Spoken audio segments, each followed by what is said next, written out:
Hello, and today we're talking about Jane Weir's poem Poppies. So just like normal, we're going to art score it to make sure we've got something to say about each of the poetic choices that this writer has made. So, Poppies. Poppies is Weir's poem describing a mother's experience of war. And essentially, she sees some poppies and it prompts memories. She ends up telling the story about how she was conflicted between the pride and sadness of her son going off to war to chase his dreams. And then she nostalgically remembers him growing up, the moment he left, and her return to his bedroom when he's gone out the door for the last time. This poem ends up with her listening for his voice at the war memorial, implying that he has died. This poem is particularly good if you get a question in your exam about the power of loss or mourning, the power of memory, the power of nature, or the power of duty, because you've got two lots of duty here. You've got her duty as a mother, but also his duty as a soldier. It also shows the conflict between motherhood, in terms of the love and the care that you can give someone, but also the independence that you need to be able to teach them and to let them to have, and also the conflict and the choices in war, the conflict between what she would choose for him and the conflict for what he chose to do. And Weir's got two key messages here. The first message is that the conflict is as hard on the parents, the people at home, as it is the people who fight. And second of all, that the power of duty and the pride of fight is just as strong as the power of loss and the hurt that follows it. So in terms of techniques, first of all we've got this one, the world overflowing like a treasure chest. And here Weir is using a simile to describe how the son is feeling as he heads out to war and he walks out the door for the last time. Now, a treasure is something desirable and rare, showing that he wants the honour of going to war, and the opportunity doesn't come around to every generation. It's like treasure to him. But also, treasure chests is associated with adventure. Think of pirates out on the high seas trying to find treasure chests. So he sees conflict as an exciting quest. He doesn't fathom it as a dangerous or hostile thing. It's all about the adventure that goes with it. But also remember that treasure chests are hidden, they're really hard to find. Pirates spend their whole lives trying to find these treasure chests, reflecting how he didn't find this excitement, he just found heartbreak and pain, especially for his mother. But then we've also got this nice imagery at the bottom at the end describing his mother's loss. The fact she has to go to the top of the hill to remember him reflects that her struggle to the top reflects the struggle of her coming to terms with her loss. Also, having this memorial so high reflects how highly she regards her son. But I think there's also quite a nice symmetry between her physical pain that she has to go through to match the mental and the psychological pain she's going through in dealing with the loss of her son. Now structurally, the form of this poem appears to be quite strong and quite regular, so that it shows the narrator is trying to hold in her emotions that have been stirred by the sight of these poppies.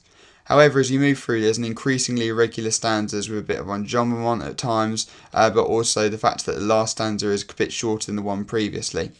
The stanzas therefore different lengths reflect the inconsistencies of her mourning. There's no set way of dealing with it and there's no set time frame that it lasts for. Therefore, these two things together reflects how there is a lot of emotion beneath the first impressions of strength and order, just like the mum. She seems to be strong, she seems to be in control, but actually when you dig down into the structure of this poem, it is a little bit inconsistent and it is falling apart towards the end, just like she is. So there's loads of really nice words here that would be really good for analysis in our exams. I've picked three. First of all, we've got intoxicated.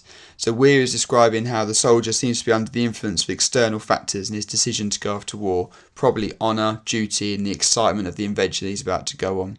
But being intoxicated is also a very dangerous state to be in. That is, in this state you are making irrational decisions that a sober person wouldn't make, which might imply a regret of the decisions that he is making and due to the pain that he causes himself and the family afterwards. But this also is a temporary state, which might imply that the mother feels a regret that she allowed this temporary state of mind to influence such a huge decision that is going to have such devastating consequences. She uses the word songbird to describe him, which is a noun. Now, songbird is a rare and beautiful bird, just like her son is to her. He is so precious and so special, just like a songbird is. For songbirds only sing when they are set free, reflecting how the son was only happy when he was set free, that he was not truly happy being kept away from this conflict under the comfort and security of his mother. She uses this word cage to describe her own motherhood, and this might suggest some of the self-doubts that come with mourning, where she is reflecting and thinking about what she did wrong and how she could have been different. A cage is associated with punishment and limitations, therefore she could be feeling that she's punishing him and limiting him. A cage you can also see out of but can't get out of it, reflecting how he could see out at the adventure of war, but he couldn't be a part of it if she had her way.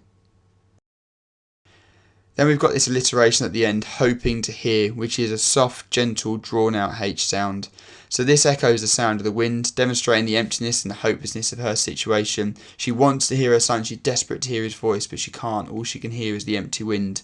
But this soft sound of home also juxtaposes with the brutality that he would have experienced at the conflicts where he went to and the death that he met.